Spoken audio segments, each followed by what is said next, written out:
Good morning dear students. आज हम लोग संत थॉमस एक्विनास के दास्तां, धर्म सत्ता और राज्य सत्ता संबंधी विचारों का अध्ययन करेंगे। तो आपका बहुत बहुत स्वागत है।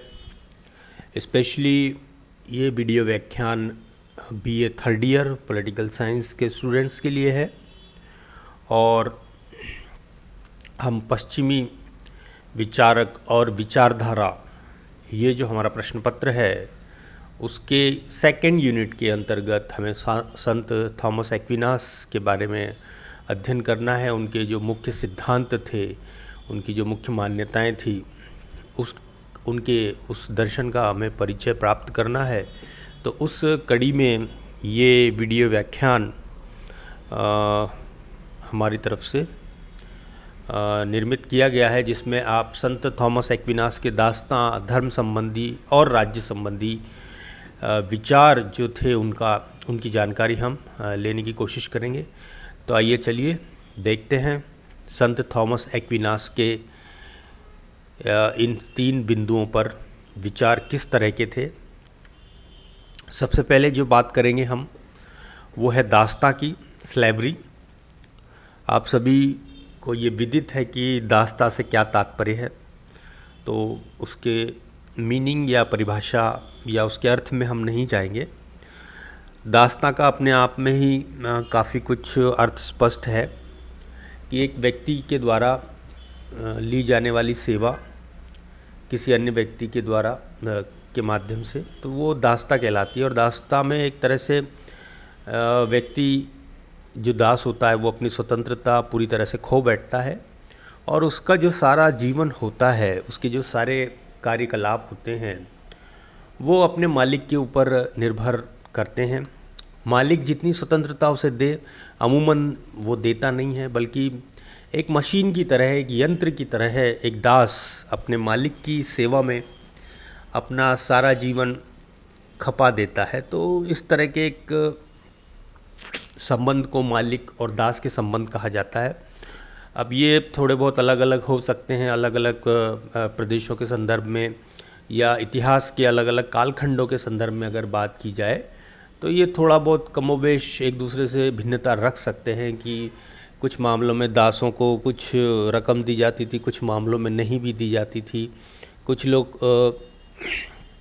पीढ़ियों से दास्तां से अधीन रहते थे। लेकिन ख़ास तौर से हम जिस यूनानी सभ्यता की बात कर रहे हैं, जिस यूनानी तात्कालिक संस्कृति की बात कर रहे हैं, उसी संदर्भ में हम राजनीतिक विचारों को जानने की कोशिश कर रहे हैं। तो यहाँ पर ये एक बात काफ़ी स्पष्ट रूप से हमें उभर कर आती है कि यूनान के जितने या अधिकांश दार्शनिक हुए हैं, कहीं ना कहीं भिन्न भिन्न तर्कों के आधार पर उन्होंने दास प्रथा का समर्थन ही किया है। चाहे वो अरस्तु की बात करें, भले ही उसके तर्क अलग अलग रहे हों, लेकिन कमोवेश हमें ये देखने को मिलता है कि यूनानी सभ्यता में दास्तां को एक स्वाभाविक रूप से स्वीकार किया जाता था। भले ही उसके समर्थन में अलग अलग तरीके के तर्क गढ़े गए हों। अरस्तु जहाँ पर बौद्धिक और शारीरिक भिन्नता को दास्तां का आधार बनाता है, वहीं पर एक्विनास या अगस्टाइन की अगर हम बात करें, खासतौर से अगस्टाइन की बात करें, तो उन्होंने भी दास प्रथा का समर्थन किया है और उनका लेकिन आधार अलग है। उनका ये कहना था कि दास प्रथा को पापियों को दंड देने की एक ईश्वरीय व्यवस्था के रूप में माना जाना चाहिए। यानी कि जिन व्यक्तियों को दास बनाया गया है उन व्यक्तियों ने कुछ ऐसे पाप कर्म किए हैं जिसकी वजह से उन्हें ये दास्तां इस जन्म में भोगनी पड़ रही है। तो कहीं ना कहीं ये ईश्वरीय कृत्य के रूप में इसको स्वीकार करने की जो मांग है वो सेंट अगस्टाइन की ओर से की गई थी। हमने जैसे पहले चर्चा की कि अरस्तु ने दास प्रथा का समर्थन व्यक्तियों की बौद्धिक और शारीरिक अंतर के आधार पर किया। यानी कि जो व्यक्ति बौद्धिक और शारीरिक रूप से निम्न कोटि के हों, जिनमें इतनी अधिक बुद्धिमत्ता ना हो या जिनका शारीरिक सुगठन इस तरह का हो कि वो मेहनती कार्य करने के अधिक योग्य हों, तो इस शारीरिक और बौद्धिक विशेषताओं के आधार पर व्यक्तियों को दास बनाया जा सकता है। ऐसी एक तर्क जो है अरस्तु जैसे महान विद्वान के द्वारा भी दिया गया और सेंट अगस्टाइन की हमने अभी चर्चा की। और इसमें बात बिल्कुल स्पष्ट रूप से उभर कर आती है कि दास प्रथा को पापियों के दंड देने की ईश्वरीय व्यवस्था को रूप में स्वीकार किया जाना चाहिए। उसी आधार पर संत अगस्ताइन ने दास प्रथा का समर्थन किया। तो कहीं ना कहीं ईश्वरीय शक्ति का भय दिखाकर एक दासता को ईश्वरीय कृत्य के रूप में स्वभाव से अपनी किस्मत का लेखे के रूप में स्वीकार करने का जो आग्रह है वो कहीं ना कहीं संत अगस्ताइन के विचारों में देखने को मिलता है। अब इसका एक हम दूसरा रूप अगर समझने की कोशिश करें कि जब किसी चीज़ को किस्मत का खेल या किस्मत के लेखे या ईश्वरीय कृत्य के रूप में स्वीकार कर लिया जाता है तो व्यक्ति निराश हो जाता है और कहीं ना कहीं उसको ईश्वरीय व्यवस्था के रूप में स्वीकार करके उसके खिलाफ या उसका विद्रोह करने का जो भाव है वो कहीं ना कहीं समाप्त हो जाता है, उसकी ऊर्जा का समापन हो जाता है और कहीं ना कहीं वो ये विचार करता है या उसकी सोच इस तरह की हो जाती है कि क्योंकि ईश्वर ने मुझे पैदा इसी कार्य के लिए किया है तो मुझे इसी कार्य को करने में ही अपने जीवन की सार्थकता है और उसका उद्देश्य ये है कि इस जन्म में अगर सारे पाप समाप्त हो जाएंगे तो अगला जन्म एक मालिक के रूप में, एक अच्छे जीवन के रूप में उसे प्राप्त होगा। कहीं ना कहीं इस तरह का जो ईश्वरीय भय को दिखाकर दास्तां की स्वाभाविकता को या यूँ कहा जाए कि दास्तां की औचित्यपूर्णता को सिद्ध करने का जो प्रयास है वो कहीं ना कहीं कुछ यूनानी दार्शनिकों के द्वारा या अधिकांश यूनानी दार्शनिकों के द्वारा किया गया है। तो यहाँ पर हमें देखने को मिलता है कि एक संकुचित दृष्टिकोण से जो है दास्तां का समर्थन इन यूनानी विचारकों ने किया है। तो इसी कड़ी में जो संत एक्विनास थे उन्होंने भी दास प्रथा का समर्थन किया था, किंतु उनका तर्क थोड़ी सी भिन्नता लिए हुए है। उन्होंने ईश्वरीय भय के स्थान पर उसको शारीरिक सैनिकों की वीरता और शौर्य से जोड़ने की कोशिश की है। आइए उसको देखते हैं।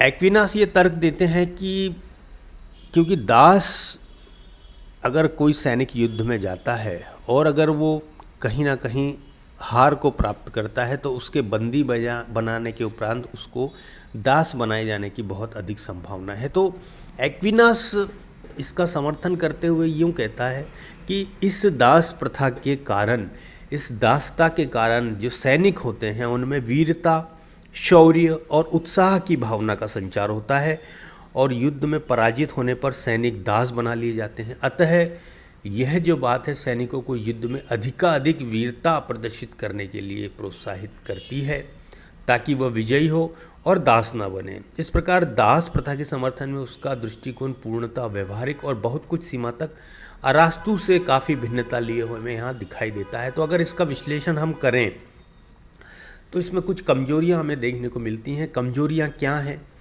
कि संत जो एक्विनास हैं वो ये कहते हैं कि इससे दास बनने के भय के कारण सैनिकों में वीरता, शौर्य और उत्साह की भावना का संचार होता है। तो काफ़ी हद तक इस चीज़ से सहमत नहीं हुआ जा सकता क्योंकि वीरता, शौर्य और उत्साह ये भय की वजह से नहीं हो सकता। ये व्यक्ति के स्वाभाविक गुण हो सकते हैं, उसके नेतृत्वकर्ता के द्वारा पैदा की गई ऊर्जा का परिणाम हो सकते हैं और कहीं ना कहीं ये राष्ट्रवाद या प्रेम, अपने राष्ट्र, अपनी भूमि की रक्षा करने से संबंधित हो सकते हैं। किंतु थॉमस एक्विनास इसको इस रूप में प्रस्तुत करता है कि यदि वो युद्ध में हार गए सैनिक तो उन्हें दास बना लिया जाएगा और दास बनने के भय के कारण उनके भीतर वीरता, शौर्य और उत्साह की भावना का संचार हो। तो ये कहीं तार्किक रूप से ये विश्लेषण मुझे उचित नहीं लगता है क्योंकि अगर सैनिकों में दास बनने का भय होगा तो बहुत कुछ संभावना इस बात की है कि वो युद्ध में शामिल ही ना हो या युद्ध में मौका मिलने पर वो रणभूमि से पलायन भी कर सकते हैं क्योंकि इससे उनका जीवन भी बच जाएगा और वो दास भी नहीं बनेंगे। तो इस तरह से ये वीरता, शौर्य और उत्साह की भावना की जो विश्लेषण या जो तर्क जो थॉमस एक्विनास ने हमें दिया है कहीं ना कहीं वो उचित प्रतीत नहीं होता क्योंकि जिन गुणों की व्याख्या या जिन गुणों की चर्चा संत थॉमस एक्विनास कर रहे हैं और उसकी उत्पत्ति का कारण वो दास बनने के भय को बता रहे हैं, ये उचित जान नहीं पड़ता। ये संबंध अतार्किक है। किंतु ठीक है, थॉमस एक्विनास की अगर हम दास्ता के विचारों की बात करें तो उन्होंने दासता का समर्थन इसी आधार पे किया है कि दास बनने के भय के कारण सैनिकों में वीरता, शौर्य और उत्साह की भावना का संचार होता है। अतः यह सकारात्मक है और दासता का उन्होंने इस आधार पर समर्थन किया है। और अरस्तु ने हमने चर्चा कर ली कि किस आधार पर दास प्रथा का समर्थन किया है। तो यहाँ पर काफ़ी कुछ हमें देखने को ये मिलता है कि संत थॉमस एक्विनास युद्ध में पराजय के भय के उपरांत दास बनने की जो डर है उसकी वजह से सैनिक रणभूमि में अपना अधिकतम देते हैं, अपनी वीरता, शौर्य, उत्साह का प्रदर्शन करके अपनी मातृभूमि की रक्षा करते हैं। तो कहीं ना कहीं दासता का ये जो भय है ये इन सैनिकों को इस ओर प्रेरित करता है। प्रेरित नहीं कहना चाहिए बल्कि उसमें डर पैदा करता है और इस कारण संत थॉमस एक्विनास जो हैं दासता का समर्थन करते हैं। तो ये उनके कुछ दासता संबंधी विचार थे। अगला जो बिंदु है हमारे इस व्याख्यान का वो है धर्म सत्ता और राज्य सत्ता संबंधी विचार। आइए उनका जायजा लेते हैं। सबसे पहली जो चीज़ होती है कि मध्य युग जो है, जो मध्यकालीन युग माना जाता है, बेसिकली संत थॉमस एक्विनास जो हैं वो मध्यकाल के एक प्रमुख संत हुए हैं। और मध्यकाल की एक विशेषता थी कि सर्वोच्च सत्ता के लिए, संप्रभुता के लिए चर्च और राजा का संघर्ष इस काल की विशेषता रही है।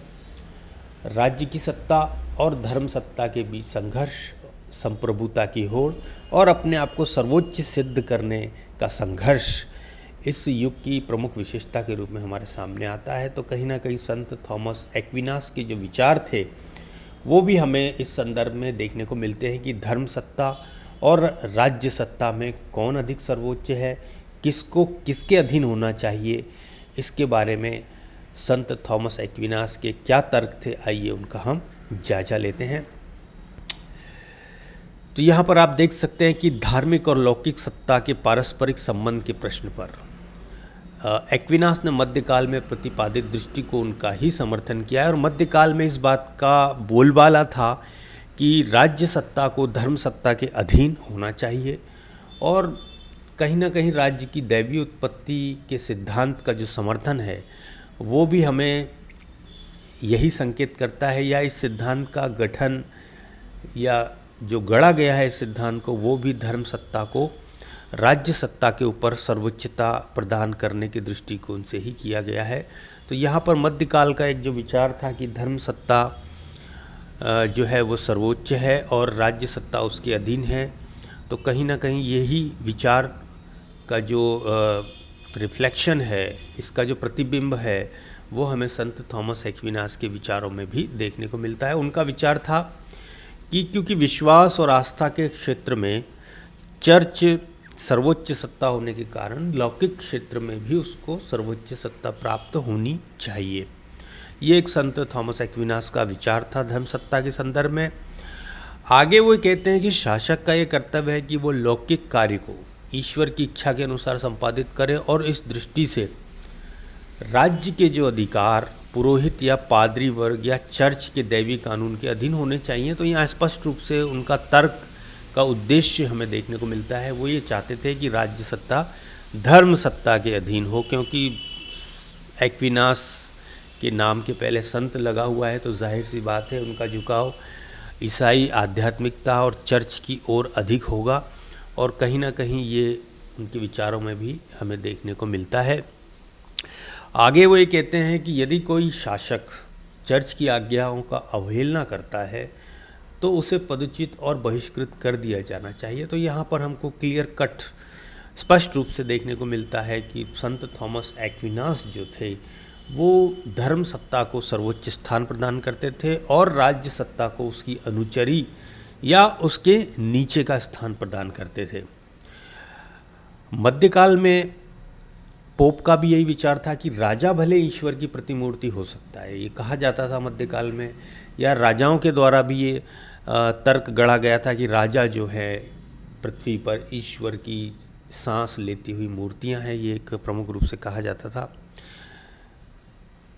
तो कहीं ना कहीं इस बात का खंडन करने के लिए पोप का भी ये विचार था कि राज्य राजा जो है ईश्वर की प्रतिमूर्ति हो सकता है, लेकिन वह चर्च की आज्ञा की अवहेलना ना करे, नहीं तो उसे बहिष्कृत कर दिया जाएगा। तो मध्य युग जो है हमें इस तरह से देखने को मिलता है कि जहाँ पर धर्म सत्ता और राज्य सत्ता के बीच में काफ़ी संघर्ष हमें देखने को मिलता है।